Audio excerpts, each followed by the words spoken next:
कैसे हैं आप सभी। आज हम देखने वाले हैं डार्क प्लैनेट। मूवी की शुरुआत में एक नरेटिंग वॉइस हमें बताती है कि ये समय 2157 का है, जहां इंसानों ने पृथ्वी को पूरी तरह से संभाल लिया है। सारी लड़ाई खत्म हो चुकी है, ऐसी ऐसी दवा बन चुकी है जिसकी एक गोली से दुनिया की हर बीमारी को खत्म किया जाए। और अब जब इंसानों ने पृथ्वी को संभाल लिया है तो उन्होंने एक कदम आगे बढ़ने का सोचा, ताकि पृथ्वी जैसा एक और प्लेनेट ढूंढ पाए और वहां एक्स्ट्रा टेरेस्ट्रियल लाइफ मौजूद है उसके बारे में जान पाए। तो अब हम मैक्स नाम के एक लड़के को देखते हैं जो अपने स्पेसशिप को लेकर ऐसे ही किसी प्लेनेट की तलाश में निकला होता है। लेकिन जैसे वो डीप स्पेस में आता है, एक एस्ट्रॉइड उसकी स्पेसशिप से टकरा जाता है, जिसकी वजह से मैक्स को अपनी जान बचाने के लिए सबसे नजदीकी प्लेनेट पर लैंड करना पड़ता है। अब उस प्लेनेट पर आने के बाद मैक्स जैसे अपने स्पेसशिप से बाहर आता है, वो स्पेसशिप धमाके का शिकार होकर बर्बाद हो जाता है, जिस वजह से मैक्स का पृथ्वी से संपर्क बिल्कुल टूट जाता है। ना ही वो यहाँ से पृथ्वी जा सकता है और ना ही संपर्क करके किसी की मदद को बुला सकता है। बेचारा ये सोचकर तो एकदम परेशान हो जाता है कि मैं करूं क्या, ये तो बिल्कुल नई जगह है। लेकिन थोड़ी देर खुद को संभालने के बाद वो तय करता है कि उसे इस प्लेनेट को एक्सप्लोर करना चाहिए, ताकि किसी तरह का कम्युनिकेशन सिस्टम उसको मिल जाए। उसके जरिए वो यहाँ पर पृथ्वी से मदद बुला पाएगा। साथ ही इस प्लेनेट की एक अच्छी बात ये होती है कि ये बिल्कुल पृथ्वी के वातावरण जैसा होता है, जिससे मैक्स को सांस लेने में कोई दिक्कत नहीं होती। अब मैक्स जैसे ही आगे बढ़ता है तो वहां पर जैफ नाम का एक सोल्जर आता है जो इसी प्लेनेट पर रहता है। मैक्स को उसकी भाषा समझ में नहीं आती, इसलिए वो ट्रांसलेट करने वाले डिवाइस को अपने काम में लगा लेता है, ताकि वो उसकी भाषा को समझकर उससे बात कर पाए। जिसके बाद जैफ मैक्स को अथॉरिटी के लोगों को सौंप देता है, ताकि वो खुद इसे संभाल ले। फिर वो लोग मैक्स के सर पर किसी तरह का हेलमेट लगाकर उसकी सारी मेमोरीज को स्क्रीन पर देखने लग जाते हैं, ताकि मालूम कर पाए कि आखिर ये है कौन और कहां से आया है। अब सारे सोल्जर्स मैक्स को सिटी के कैपिटल में लेकर जाते हैं, जहां रास्ते से गुजरते हुए मैक्स को इस प्लेनेट पर रहने वाले आम लोग भी दिखाई देते हैं, जो खाने पीने की चीजों के लिए एक दूसरे से लड़ रहे होते हैं। आसपास का पूरा माहौल देखकर ऐसा प्रतीत होता है कि यहाँ के लोग आजादी के लिए लड़ रहे हैं। तभी आगे बढ़ते हुए मैक्स की नजर एक टावर पर पड़ती है। इस टावर को लेकर यहाँ के लोगों का मानना यह है कि ये उन्हें दुश्मनों से बचाता है। लेकिन तभी अचानक से वो टावर विस्फोट हो जाता है, जिसका मलबा मैक्स और उसके साथी जितने भी लोग मौजूद होते हैं उन पर ही गिर जाता है। इसमें कई लोग मारे जाते हैं, लेकिन जिस टैंक में मैक्स मौजूद था उसमें जेम्स नाम का एक सोल्जर भी शामिल होता है। इसलिए मैक्स जैसे तैसे उस टैंक से बाहर निकलकर दूर आ जाता है, जिससे दोनों की जान बच जाती है। तब जेम्स मैक्स को बताता है कि यह हमारे दुश्मनों को काम है, वो हमेशा इस टावर को बर्बाद करना चाहते थे, जिसमें आज वो कामयाब भी हो गए हैं। अब पता नहीं उनका अगला कदम क्या होगा। अब ये सुनकर मैक्स भी हैरान हो जाता है कि यहाँ भी लड़ाई, ये कहीं भी खत्म नहीं होती। मतलब दूसरी तरफ स्पेशल रिसर्च डिपार्टमेंट का हेड, जिसका नाम नॉमेड है, वो अपने एक साथी फ्रैंक से कहता है कि मैक्स जहां भी है उसे तुरंत ढूंढकर मेरे पास लेकर आओ, मुझे शक है कि वो जासूस हो सकता है। इस पर फिर फ्रैंक मान जाता है और वहां से मैक्स को ढूंढने के लिए निकल पड़ता है। तो वहीं हम डेविड नाम के एक आदमी को भी देखते हैं, वो भी अपने साथी से मैक्स के बारे में जितना हो सके उतनी जानकारी निकालने के लिए कहता है। इधर फ्रैंक जैसे मैक्स को नॉमेड के पास लेकर जा रहा होता है, तभी उसको सीजर अटैक आता है और इसकी वजह से उसकी गाड़ी दुर्घटनाग्रस्त हो जाती है। फिर इस घटना के बाद वहां लोगों की भीड़ जमा हो जाती है और इस मौके का फायदा उठाकर मैक्स वहां से तुरंत भाग निकलता है और पूरी सिटी को एक्सप्लोर करना शुरू कर देता है। वहां से मैक्स एक क्लब में जाता है, जहां उसकी मुलाकात राडा नाम की एक लड़की से होती है, जो कि असल में जेम्स की बहन है। वो दोनों आपस में बात करने लग जाते हैं, जहां मैक्स उसे अपने बारे में बताता है। लेकिन तब उसकी बहस वहीं पर बैठे दूसरे आदमी से हो जाती है। वो आदमी अभी तो मैक्स को कुछ नहीं करता, लेकिन जब मैक्स राडा के साथ क्लब से बाहर आता है तो वहां वो अपने गुंडों को लेकर आ जाता है, जो मैक्स को मारने के इरादे से वहां पर आए थे।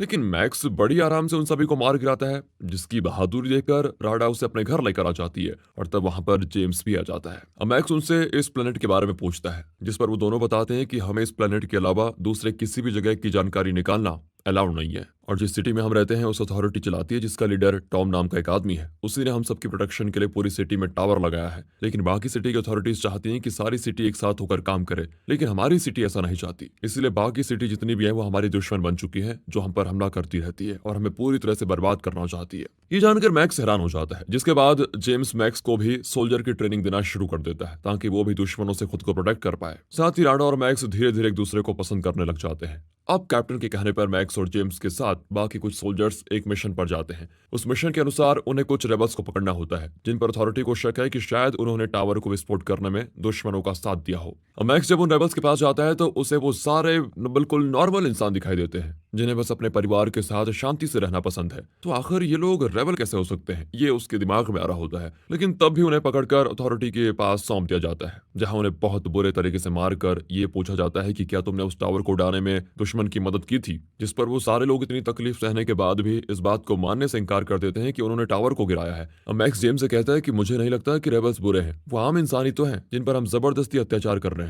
इसलिए अब मैं उन्हें अथॉरिटीज के लोगों से बचा कर ही रहूंगा, कुछ भी हो जाए। जेम्स उसे ऐसा करने से मना करता है, लेकिन मैक्स उसकी एक नहीं सुनता। और जब कैप्टन मैक्स को ऑर्डर देता है कि तुम्हें सारे रेबल्स को खत्म करना है, तो वो कैप्टन के कहने पर उन्हें उस जगह ले आ जाता है जहां उन्हें मारना था। लेकिन वहां आने के बाद वो चुपके से उन सभी रेबल्स को जंगल के रास्ते भगा भी देता है। और इस बारे में जब कैप्टन को पता चलता है तो वो गुस्से से आग बबूला हो जाता है। तो मैक्स उससे कहता है कि ये सारे रेबल्स नहीं बल्कि निर्दोष इंसान है जिन पर अत्याचार किया जा रहा है, इसलिए मैं उन्हें नहीं मार सकता। और तब ये सुनते ही कैप्टन मैक्स को शूट कर देता है, जिस चीज को देखकर जेम्स भी घबरा जाता है और उसकी मदद करने की कोशिश करता है। लेकिन कैप्टन जबरदस्ती उसको वहां से लेकर जाता है। अब कुछ समय के बाद मैक्स की आंख रेबल्स के बेस पर खुलती है जिन्होंने मैक्स को बचाकर उसका इलाज किया होता है। वो सारे लोग मैक्स को अथॉरिटी की सच्चाई बताते हैं कि अथॉरिटी के सारे लोगों ने पूरे शहर के लोगों को अपने कंट्रोल में ले रखा है, और तुमने जिस टावर को देखा था वही टावर जो सिटी के लोगों को दुश्मनों से बचाता है, वो असल में हमें दुश्मनों से बचाता नहीं बल्कि ऐसी रेडिएशन छोड़ता है जिससे सारे लोग रेडिएशन के कंट्रोल में आ जाते हैं। और एक बार कोई इंसान रेडिएशन के कंट्रोल में आ जाए तो वो वही बात सुनेगा, कहेगा और करेगा जो अथॉरिटी उससे कहेगी करने को। वो इंसान अथॉरिटी की कठपुतली बन जाता है। लेकिन हाँ,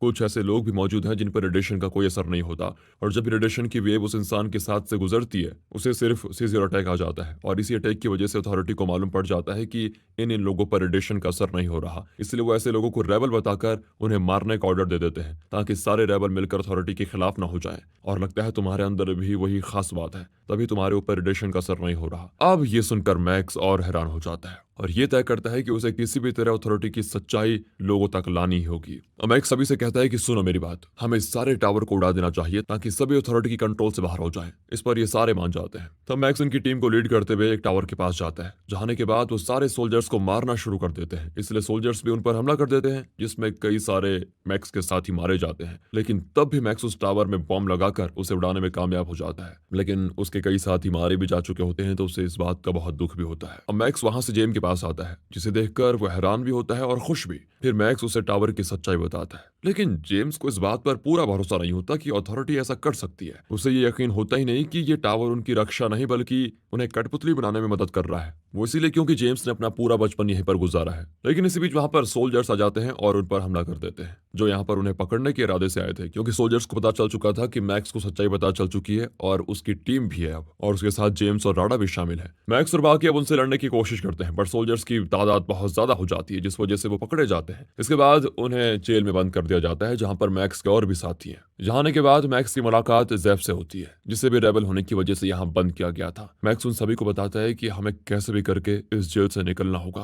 ताकि हम सारे टावर को खत्म करके लोगों को अथॉरिटी की चंगुल से बचा पाए, जिस पर वो सारे लोग मान जाते हैं। इसके बाद नॉर्मा डेविड के पास आकर कहता है, मैंने सुना है तुम किसी मैक्स नाम के इंसान की तलाश में हो, अगर वो तुम्हारे पास है तो उसे मुझे सौंप दो, मैं उसके बारे में तुम्हारे बॉस टॉम को बताना चाहता हूँ। लेकिन डेविड कहता है कि मैं मैक्स को नहीं जानता। साथ ही डेविड को भी सीजर अटैक आ जाता है। इसका मतलब साफ है कि वो भी रेबल में से एक है, लेकिन सारे लोगों से उसने अपनी पहचान छुपा के रखी हुई है। दूसरी तरफ मैक्स ज़ेफ और एक कैदी के साथ चुपके से जेल के बाहर आ जाता है और वहां से टावर को विस्फोट करने निकल जाता है। लेकिन थोड़ी दूर आने के बाद उन पर कुछ रोबोट्स हमला कर देते हैं, इसलिए वो सभी जल्दी से इधर उधर छुपने लग जाते हैं ताकि सारे रोबोट से बच पाए। वहीं डेविड को जब पता चलता है कि मैक्स की बॉडी भी रेबल की तरह है जिस पर किसी रेडिएशन का कोई असर नहीं होता, तो वो अपने एक साथी को तुरंत आदेश देता है कि जाओ और मैक्स को कहीं से भी ढूंढ कर मेरे पास लेकर आओ, वो भी जीवित। पर याद रहे, इस बारे में किसी को कानो कान खबर नहीं होनी चाहिए, वरना मैं तुम्हें जिंदा नहीं छोड़ूंगा। और इस पर वो उसकी बात मान जाता है। इधर मैक्स ज़ेफ और उस आदमी से कहता है कि क्या हो अगर हम अथॉरिटी के सेंटर को ही उड़ा दे जहां से वो सारे टावर को कंट्रोल करते हैं, मतलब जहां से सारे टावर्स को पावर मिलती है। इससे होगा ही कि सारे टावर्स एक साथ बंद हो जाएंगे। लेकिन ज़ेफ कहता है कि ऐसा पॉसिबल नहीं है, टावर को बहुत ही अलग तरह से डिजाइन किया गया है जिसके बारे में कोई नहीं जानता कि वो ऑपरेट कैसे और कहां से होते हैं। अब ये सुनकर मैक्स फिर परेशान हो जाता है कि आखिर करे तो करे क्या करे। ज़ेफ आगे बताता है कि साउथ में कई लोग रहते हैं जिन पर भी रेडिएशन का कोई असर नहीं होता, लेकिन उनका हमारी सिटी के लोगों से कोई लेना देना है नहीं, वो हमारी मदद भी नहीं करेंगे। एक तो तभी वहां पर एक ऑटोमेटिक टैंक आकर सभी पर हमला करना शुरू कर देता है, पर मैक्स जैसे तैसे अपनी जान पर खेलकर टैंक में घुस जाता है और उसके ऑटोमेटिक कंट्रोल सिस्टम को बंद कर देता है। अब मैक्स अकेले उस टैंक को लिए सिटी के बॉर्डर के पास आता है ताकि वहां से साउथ जाकर उन लोगों को अपनी टीम में शामिल होने के लिए मना पाए। पर बॉर्डर पार आने के बाद सोल्जर्स मैक्स को रोक लेते हैं। उन्हीं में मैक्स को जेम्स दिखाई देता है, इसीलिए वो उसे अपने टैंक में डालकर सारे बैरिकेड्स तोड़कर बॉर्डर के बाहर आ जाता है, जहां रास्ते में वो फिर से जेम्स को ये यकीन दिलाने की कोशिश करता है कि सच में अथॉरिटी रेडिएशन से सभी लोगों को कंट्रोल में कर रही है। तब जाकर जेम्स को इस बात पर यकीन होता है, क्योंकि बॉर्डर क्रॉस करने के बाद उस पर रेडिएशन का असर कम हो गया था, जिसकी वजह से वो एकदम गुस्सा हो जाता है कि आज तक हमारे साथ धोखा हुआ है, और वो भी ठान लेता है कि अब मैं अथॉरिटी को छोड़ूंगा नहीं। इस पर मैक्स उसे अपने प्लान के बारे में बताता है कि हम साउथ जा रहे हैं, वहां के लोगों से मदद मांगेंगे ताकि सारे टावर्स को खत्म कर पाए, जिस पर जेम्स भी उसकी इस चीज में मदद करने के लिए तैयार हो जाता है। है और इसी सीन के साथ ये मूवी यहाँ पर खत्म हो जाती है। लगता है इसके आगे की कहानी दूसरे पार्ट में आएगी, जल्दी आएगी दोस्तों। मिलते हैं अगली बेहतरीन मूवीज के साथ। अगर आपको ये वीडियो अच्छी लगी हो तो लाइक कीजिए, चैनल को सब्सक्राइब, ध्यान रखेगा अपना, and finally thanks for watching.